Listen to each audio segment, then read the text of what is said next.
인간은 어떤 존재인가? 인간을 인간답게 만드는 것은 무엇인가? 많은 사상가가 이 질문을 고민해왔고, 오늘날에도 인간 존재의 특성은 많은 사람의 관심사이다. 그러면 인간이란 과연 어떤 특성을 가진 존재인가? 우선 인간은 고도의 사고 능력을 지닌 이성적 존재다. 인간은 이성을 통해 자신과 세계에 대해 끊임없이 사유하고 해석한다. 그래서 파스칼은 인간은 자연에서 가장 연약한 것, 갈대에 불과하다 하지만 그는 생각하는 갈대다 라고 말했다. 또한 인간은 여러 사람들과 사회를 이루고 살아가는 사회적 정치적 존재다. 인간은 사회적 삶을 통해 인간만의 삶의 양식을 공유하고 발전시키면서 다양한 가치를 추구해 나간다. 그리고 이 과정에서 국가를 이루고 개인과 공동체의 문제에 대해 서로 협의하며 조정한다. 이 때문에 아리스토텔레스는 인간은 본성적으로 국가 공동체를 구성하며 공동체의 구성원으로서 살아갈 때 자아를 실현할 수 있다고 말하기도 했다. 이와 관련하여 인간을 공동체의 이야기를 통해 자신의 정체성과 삶의 의미와 목적을 만들어가는 서사적 존재로 보는 입장도 존재한다. 자신이 무엇을 해야 하는지 답하려면 자신이 어떤 이야기의 일부인가를 답할 수 있어야 한다 라고 말한 맥킨타이어가 대표적 사상가다. 국가는 단순한 생존을 위해 형성되지만 훌륭한 삶을 위해 존속하는 것이다. 인간이 벌을 포함한 다른 군집 생명체보다 고차적인 정치적 동물이라는 점은 자명한 사실이다.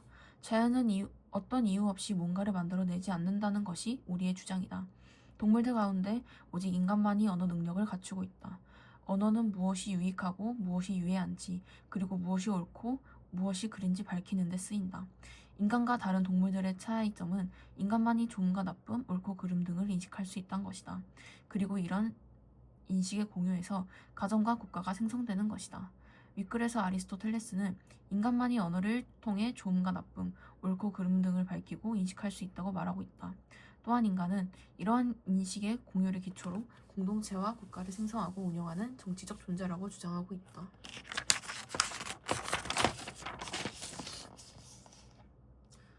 또한 인간은 자신의 필요에 따라 다양한 유형 모형의 도구를 만들어 사용하는 도구적 존재며 삶의 재미와 즐거움을 추구하는 유의적 존재다. 이와 더불어 인간은 언제나 언어나 제도뿐 아니라 지식, 가치, 삶의 양식 등 인간 고유의 문화를 창조하고 계승해 나가는 문화적 존재다. 인간의 여러 가지 특성은 인간이 어떤 존재인지를 다양한 관점에서 보여준다. 그러나 이 모든 특성에서 불구하고 인간의 가장 본질적인 특성은 인간이 윤리적 존재라는 점에 있다. 우리가 윤리적으로 살아갈 때 비로소 인간다운 삶을 살아간다고 말할 수 있기 때문이다. 우리말에 사람이 된다 라는 표현에서 이미 이러한 윤리성을 발견할 수 있다. 인간은 보편적으로 타당한 선을 파악하는 능력과 부끄러움을 아는 마음을 가지고 있다는 점에서 동물과 확연히 구분되는 존재다. 또한 현대 심리학에서는 인간을 마음 읽기 능력을 가진 존재라고 보기도 하는데, 마음 읽기 능력은 우리가 자신만을 위한 삶에서 벗어나 다른 사람을 고려하고 도덕적 실천을 펼칠 수 있는 존재라는 점을 알려준다. 인간은 이러한 다양한 특성과 능력을 바탕으로 도덕적 인격을 낮출 수 있고 도덕적 가치를 실현해 나갈 수 있으며 인간 고유의 존엄성을 지닐 수 있다. 즉 인간은 도덕적 인격을 갖추고 윤리적 삶을 지향할 때 비로소 인간의 인간다움을 가장 잘 드러낼 수 있다는 것이다. 우리는 윤리적 삶을 지향하면서 인간다움을 실현해 나갈 때 바람직한 삶을 살 수 있다. 그런데 인간 본성에 대한 관점이 다르면 인간다움을 실현하는 방법도 사라진다. 인간 본성에 대한 대표적 관점인 성선설, 성악설, 성무선악설을 통해 이를 확인할 수 있다. 성선설은 인간에게 천부적으로 선한 도덕심이 갖추어져 있다는 입장이다. 따라서 선한 도덕심을 잘 유지하고 확장하기 위해 노력해야 한다고 본다. 반면 성악설은 인간의 본성이 약하다는 입장이다. 그래서 이를 그대로 방치하면 다툼과 사회적 혼란을 피해 어렵다고 보고 교육과 제도를 통해 인간의 욕망을 적절히 제어하고 교화할 것을 강조한다. 성무선학설은 인간의 본성은 본래 선이나 악으로 결정되지 않았다고 보는 입장이다. 따라서 인간다움을 실현하기 위해서는 주변의 환경과 교육 등 후천적 요인이 무엇보다 중요하다고 본다. 이처럼 인간 본성에 대한 관점은 여러 가지며 그에 따른 인간다움의 실현 방법에도 차이가 있다. 그럼에도 불구하고 이러한 인간 본성에 대한 논의들은 모두 인간다움의 실현에 관심을 두고 펼쳐졌다는 점에서 공통적이다. 오늘날에도 인간 본성에 대한 논의는 꾸준히 이어지고 있다. 특히 최근의 뇌과학, 심리학 등에서는 인간의 마음이나 욕구 등에 대한 탐구를 바탕으로 인간 본성에 대한 여러 논의를 전개하고 있다.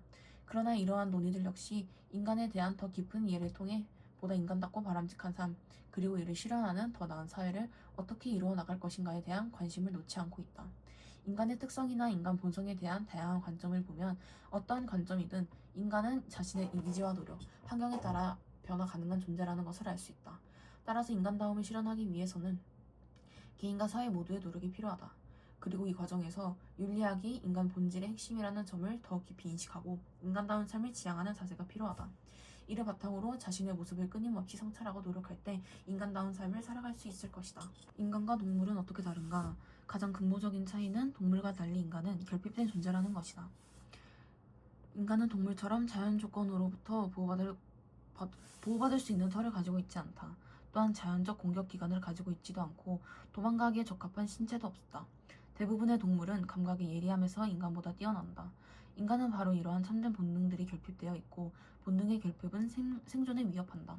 어쩌면 제한적이고 원시적인 조건 속에서 육상 생활을 해야 하는 인간은 위험한 동물들 사이에서 살아남지 못하고 오래전에 죽어버렸을지도 모른다. 네, 그렇습니다. 인간은 결핍된 존재이기 때문에 자신에게 결핍된 수단 자체를 스스로 구해나가야 하는 부담을 가지고 있습니다. 인간은 이러한 부담을 극복하고 살아남기 위해 자연을 개조해야만 했습니다. 인간이 자신의 삶에 기여하도록 개조한 자연의 총체가 문화입니다.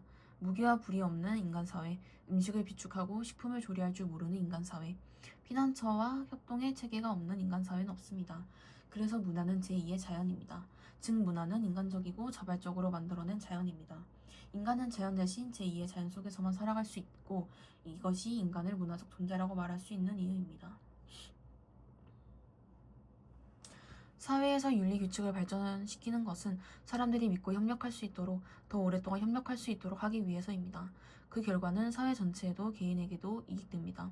이것은 자신의 본성을 억누르고 자신에게 가장 유리한 것을 외면하는 명령이 아닙니다. 사회적 존재로서 행복하고 충만한 삶을 살아가고자 하는 모든 사람에게 주는 건전한 조건입니다. 윤리사상은 어떻게 사는 것이 바람직하고 좋은 삶인가? 라는 물음에 대한 체계적 대답으로서 바람직하고 좋은 삶에 대한 방향을 제시한다. 그렇다면 우리 인간의 삶에서 윤리사상이 필요하고 주요한 구체적인 이유는 뭐일까? 첫째, 다양한 윤리사상은 나는 어떤 존재인가? 라는 물음과 관련하여 자아탐색의 근거를 제공한다. 인간은 스스로에 대한 이해를 추구하는 존재다. 또한 이를 바탕으로 자기 삶의 의미를 재구성하면서 더 나은 삶을 살아가고자 하는 존재이다. 이때 윤리사상은 인간 존재에 대한 깊이 있는 사유를 제시하여 우리가 자아를 탐색하고 성찰할 수 있도록 돕는다. 예를 들어 우리는 인간의 본성에 대한 여러 가지 상반되는 논의를 전개한 윤리사상들을 통해 현재 자신의 모습을 성찰할 수 있다.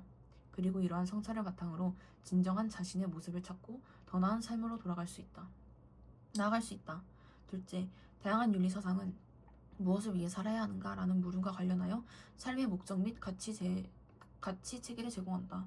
우리 인간은 스스로 가치 있다고 생각하는 것을 추구하고 일정한 가치 체계에 따라 삶의 방향을 설정하는 존재다. 올바른 삶의 가치와 최선의 삶에 대한 연구를 통해 탄생한 다양한 윤리사상은 삶을 이끌어주는 가치 체계를 형성하고 삶의 목적을 형성해 나가는 데 도움 줄 수 있다. 예를 들어 공자가 강조한 인간다움의 실현이라던가 아리스토텔레스가 강조한 행복 등은 삶의 목적이 무엇이어야 하는지, 우리 삶의 가치를 어디에 두어야 하는지 등에 대해 주요한 시사점을 제공한다. 따라서 우리는 윤리사상을 바탕으로 진정으로 가치 있는 게 무엇인지 고민하고 이를 통해 자기 삶의 목적과 방향을 설정할 수 있다. 셋째, 다양한 윤리사상은 무엇을 해야 하는가 혹은 어떻게 행동해야 하는가라는 물음과 관련하여 도덕적 행동 지침 및 판단 근거를 제공한다. 예를 들어 우리는 윤리적 문제에 직면했을 때 자신과 다른 모든 사람의 인격을 단순히 수단으로 대하지 말라고 주장하였던 칸트의 윤리사상을 행동의 지침과 근거로 삼을 수 있다. 또한 생명윤리, 환경윤리, 정보윤리 등 세분화된 윤리사상은 우리가 오늘날 새롭게 직면하게 된 다양한 윤리적 문제에 대처할 수 있는 보다 구체적인 행동 지침과 판단 근거를 제공한다. 나는 누구인가, 무엇을 위해 살아야 하는가, 어떻게 행동해야 하는가 등은 우리가 살아가면서 늘 고민하는 질문이다. 우리는 다양한 윤리사상의 도움을 받으며 이러한 물음에 대해 자기 나름의 답을 해볼 수 있다. 또 이를 자신의 삶에서 의도적으로 그리고 지속적으로 실천해 나가는 과정을 통해 도덕적으로 성숙해질 수 있다.